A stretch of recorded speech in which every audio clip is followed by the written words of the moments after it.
प्रखर श्रीवास्तव करेंगे।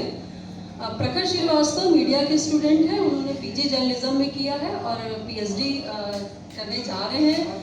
उनका लेखन बहुत है, ग्रामीण अंचलों में मीडिया की भूमिका और मीडिया से रिलेटेड तमाम चीज़ें लिखी हैं, हंस और जैसी पत्रिकाओं में प्रकाशित हुए हैं। और मुझे उम्मीद है कि वो आगे के संचालन आप उनकी बातें सुनेंगे और बहुत सारी चीज़ें आज डिस्कस होंगी। एक बहुत अच्छी शाम आपकी बीतेगी जो बहुत सारे जो मनोरंजक होने के साथ साथ आपके मन में बहुत सारे प्रश्न भी छोड़ के जाएगी। तो मैं बुलाती हूँ प्रखर श्रीवास्तव की, आए और उनके मंच संभालें।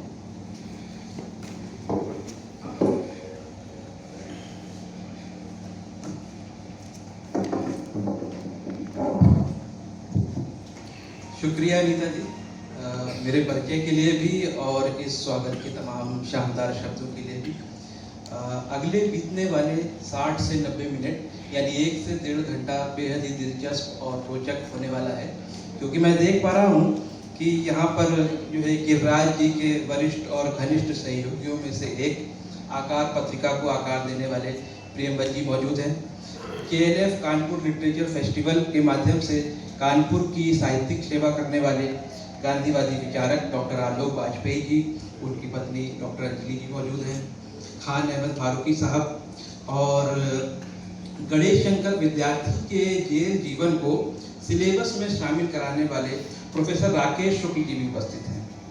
और नेचर फोटोग्राफी का एक जाना माना नाम, जिन्होंने जो है 36 वर्षों का पत्रकारिता का भी अनुभव किया और क्योंकि आज फिल्म की बात है तो अभिनय का भी अनुभव रखने वाले अनिल सिंदूर जी उपस्थित हैं। आनंद शुक्ला सर भी हैं और भावना मिश्रा जी भी उपस्थित हैं। तो आप सबकी उपस्थिति को मैं नमन करता हूँ, वंदन करता हूँ। कुछ चंद जीने चढ़कर और एक आंगन पार करके, एक दहलीज पार करके जब हम गिरिराज जी के बैठक में दस्तक देते थे उनकी दहलीज पर, तब भी कुछ इस तरीके का ही माहौल देखने को मिलता था। तरह तरह के लोग, तरह तरह की बातें और तरह तरह के व्यंजन भी वहाँ पर होते थे। और मुझे एक संस्मरण याद आता है कि मैंने अपनी पत्रिका का एक विशेषांक निकाला था, जो कि मैंने एक टाइपिस्ट के माध्यम से गिरिराज जी के घर पर भेजा। तो वो शख्स लौट करके आया, मुझसे पूछता है कि भैया आपने जिनके यहाँ भेजा था? मैंने कहा बताओ क्या बात हो गई। कह रहा उन्होंने घर पे बुलाया और मैं अंदर गए तो उन्होंने कहा बैठो और बैठाला और पानी दिया 1 गिलास और फिर वो अंदर चले गए और 8 मिनट बाद आए तो चाय लेकर के आए और चाय दी और उसके बाद हमसे पूछा कि तुम क्या करते हो, कितना कमाते हो, टाइपिस्ट हो तो टाइपिंग की स्पीड क्या है, टंकड़ क्या है, किस फॉन्ट पे टाइप करते हो और कितनी मैगजीन में कितना। तो कहने का मतलब ये है कि गिरिराज जी जैसे वरिष्ठ लेखक जो पद्मश्री भी हुए, तो उनके साथ मुलाकात करने की जो दिलचस्पी लोगों में रहती थी वो सिर्फ वरिष्ठ लेखकों तक सीमित नहीं थी। जो लोग उनसे मिलना चाहते थे, बल्कि वो भी गिरिराज जी भी लोगों से उतना ही मिलना चाहते थे, खासकर कानपुर वासियों से। तो एक कोटेशन भी चलता है आजकल की, शख्स वही सबसे ज्यादा बड़ा है जिससे मिलकर के आपको छोटा ना महसूस हो। तो गिरिराज जी को न रहे आज 4 वर्ष से ज्यादा हो गए हैं।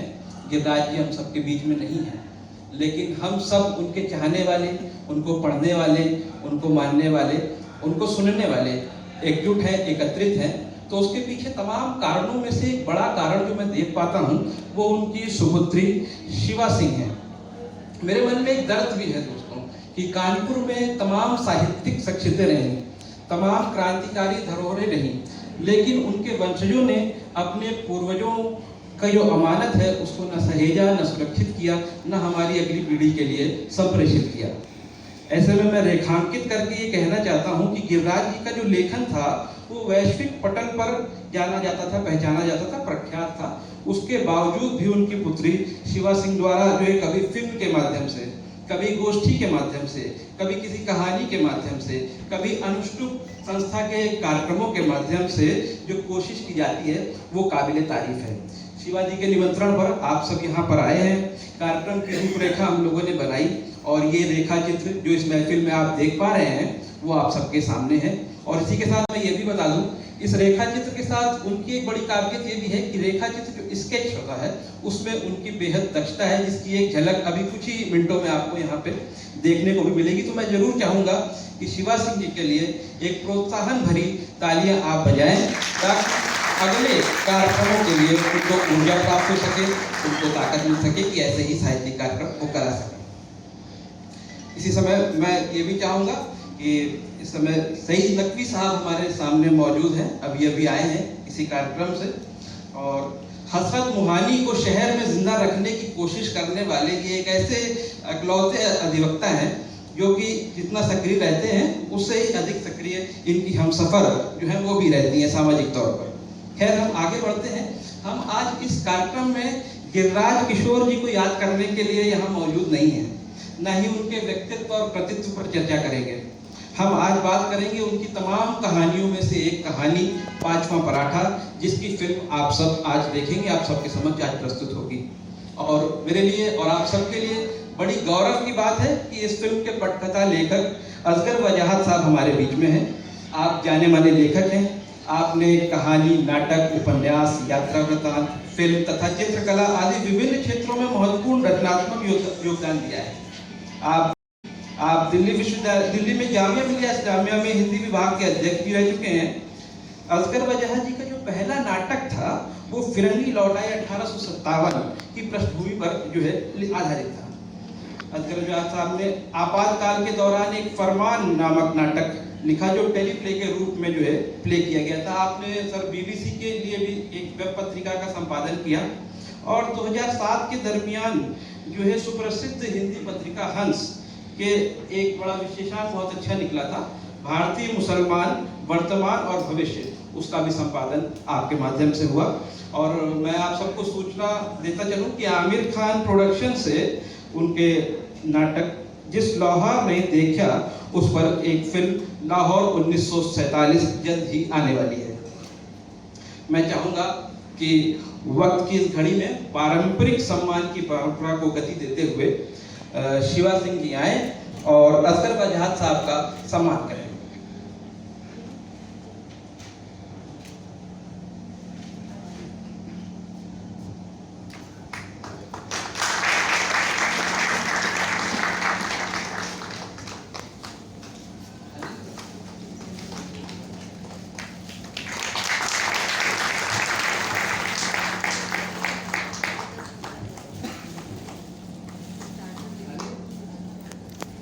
अंकल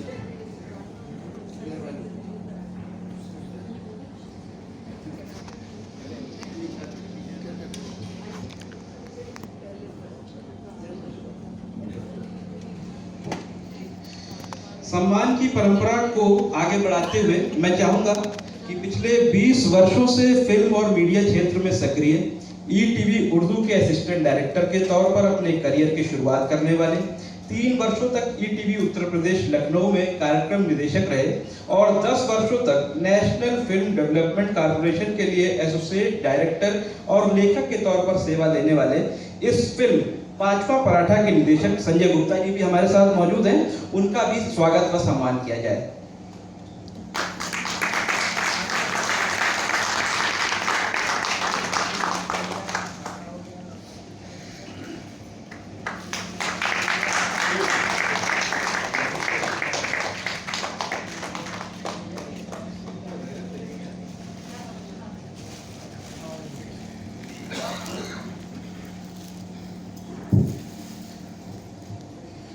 ये फिल्म का प्रीमियर है तो दर्शक दीर्घा में प्रबुद्ध जनों का उपस्थित होना बड़ा ही स्वाभाविक सी बात है, और जो व्यक्तित्व मैं यहाँ देख पा रहा हूँ वो सब उसमें से अधिकांश तो ऐसे हैं जो खुद शहर के बड़े आयोजकों में से एक हैं, और आप ही सबसे सीखा है तो इस बात को कहने में मुझे कतई संकोच नहीं हो रहा है कि कार्यक्रम के बाद जलपान की भी पूर्ण व्यवस्था की गई है, तो उसको ग्रहण करके ही जाएं।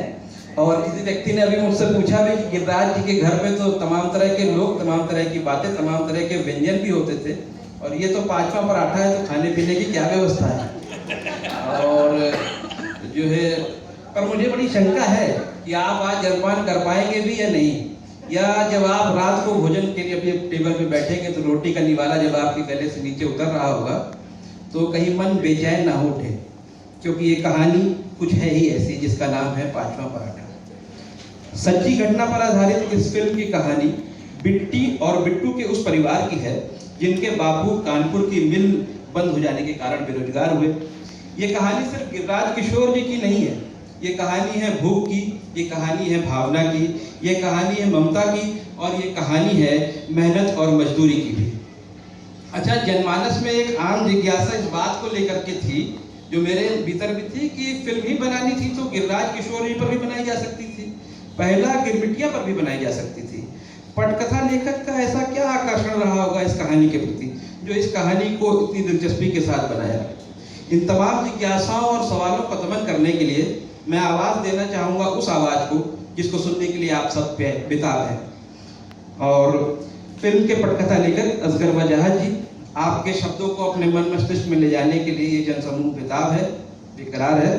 तो मैं चाहूँगा कि आप इस कहानी को पढ़ने से लेकर के, जब आपने पहली बार पढ़ी होगी ये कहानी, तब से लेकर के फिर कहानी बनी और आज प्रीमियर के रूप में हम सबके सामने है, इस दरमियान जो वैचारिक उथल पुथल रही वो सारी चीज़ें साझा करें। और पिछले दिनों आपका एक इंटरव्यू करने का अवसर बना, आप दिल्ली से हमारे बीच आते हैं, लेकिन आपका दिल यही कानपुर में रहता है, जिसको बहलाने के लिए आप साल भर में कई बार यहाँ देखे जाते हैं, पाए जाते हैं। तो मैं चाहूँगा आप आएँ और इस फिल्म के बारे में, अपने ख्याल के बारे में बताएं।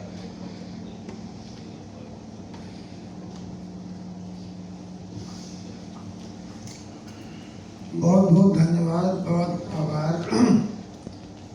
बड़ी खुशी की बात है कि इस फिल्म के ऊपर काम पूरा हुआ और आप लोगों के सामने अब ये देखने के लिए प्रस्तुत है। दरअसल गिरिराज जी से जो मेरे बहुत अच्छे और लंबे संबंध रहे और उनकी रचना प्रक्रिया को देखा, समझा, और उसके बाद फिर शिवाजी से ही बात भी हुई और ये तय पाया कि उनके काम को आगे बढ़ाने की किसी दूसरे माध्यमों में आगे बढ़ाने की ज़रूरत है। तो उसके तहत ये प्रोजेक्ट हाथ में लिया गया और सबसे पहले मैंने सोचा कि जो हमारे युवा साथी हैं उनको आगे आना चाहिए, क्योंकि निर्माण के क्षेत्र में, बनाने के क्षेत्र में, काम करने के क्षेत्र में युवाओं की भागीदारी बहुत ज़रूरी है। संजय गुप्ता को मैं जानता हूँ उस समय से जब ये जामिया में थे और बहुत योग्य और बहुत ही कर्मठ विद्यार्थी थे, और उसके बाद इन्होंने बहुत लगन और बहुत मेहनत से फिल्म के काम को सीखा और करते रहे, काफ़ी इनको अनुभव है। कहानी के बारे में ज़्यादा बात करना उचित नहीं है, क्योंकि कहानी के ऊपर आप फिल्म देखेंगे। केवल इतना कहना चाहूँगा कि कहानी का कथानक इतना प्रभावशाली है और कहानी का कथानक इतने क्रम में है कि उसकी पटकथा लिखना कोई ऐसा बड़ा काम मैं नहीं मानता हूँ कि कोई बहुत चुनौती भरा काम था, क्योंकि गिरिराज जी ने उसको जिस प्रकार से लिखा था तो वही अपने आप में एक प्रकार से बड़ी नाटकीयता और बहुत संवेदनाओं से ओतप्रोत वो कहानी है। तो उसमें बहुत मेहनत करने की आवश्यकता नहीं पड़ी। संवादों में बहुत से संवाद, बहुत अच्छे संवाद कहानी के अंदर हैं, उनको लिया गया है। कुछ संवाद जो शायद बहुत महत्वपूर्ण नहीं थे, लेकिन बीच में कनेक्ट करने के लिए, जोड़ने के लिए ज़रूरी था, उन संवादों को रखा गया है। और इस प्रकार से ये इसकी पटकथा तैयार की गई है। एक और जो बड़ा उद्देश्य है कि गिरिराज जी की इस कहानी को सामने लाने के अलावा कि हिंदी सिनेमा की एक बहुत बड़ी दिक्कत, बहुत बड़ी समस्या ये है कि वो हिंदी क्षेत्र से दूर है। मतलब वो बम्बई में है और हिंदी क्षेत्र बम्बई से दूर है। बहुत कोशिश चल रही है, कई प्रदेशों में हो रहा है ऐसा काम, कई बड़े शहरों में हो रहा है कि सिनेमा को आप, हिंदी सिनेमा को बम्बई की सीमा से बाहर खींच के निकालें, उसको हिंदी प्रदेश में लाएं। तो हिंदी प्रदेश में हिंदी सिनेमा को लाने की कोशिशें मध्य प्रदेश के कई शहरों में हो रही है, बहुत सक्रिय है।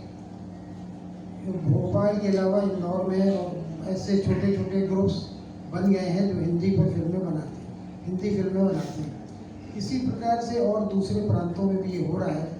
तो ये उसकी भी एक शुरुआत मानी जानी चाहिए कि ये एक संकेत है कि हिंदी सिनेमा दरअसल अपने रूप में, अपने वास्तविक रूप में उसी समय उभरेगा जब वो हिंदी क्षेत्र में बनाया जाएगा, हिंदी क्षेत्र में होगा।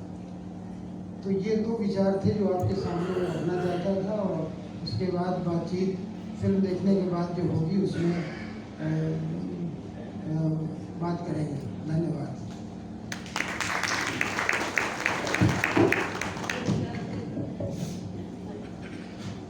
बहुत बहुत शुक्रिया इन दोनों महत्वपूर्ण जानकारियों को हमारे सामने रखने के लिए। आपने बताया कि गिरिराज जी के लेखन को तकनीकी तौर पर आगे बढ़ाने के लिए और हिंदी क्षेत्र को मुंबई तक ले जाने के लिए जो दूरियां बढ़ रही हैं इस पर आपने काम किया, और इसके लिए आप याद भी रखे जाएंगे। कार्यक्रम को आगे बढ़ाने से पहले एक फोटोग्राफ का जो है आदेश हुआ है, तो शिवाजी जो कार्यक्रम के आयोजक है और असगर साहब और इस फिल्म के डायरेक्टर एक फोटोग्राफ के लिए जो है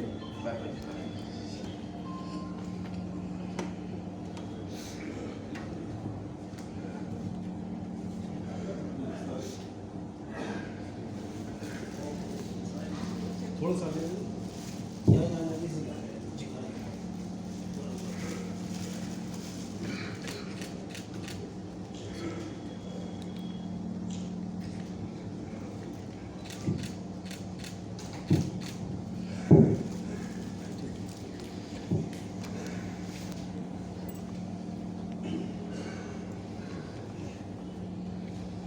क्या आप फिल्म शुरू करी जाए? प्रत्यक्ष को प्रमाण की क्या आवश्यकता, जो बातें हुई हैं, जो चर्चाएं हुई हैं, फिल्म के माध्यम से आपके सामने रुकी है। और एक अनुरोध ये है कि चलती फिल्म के बीच में कोई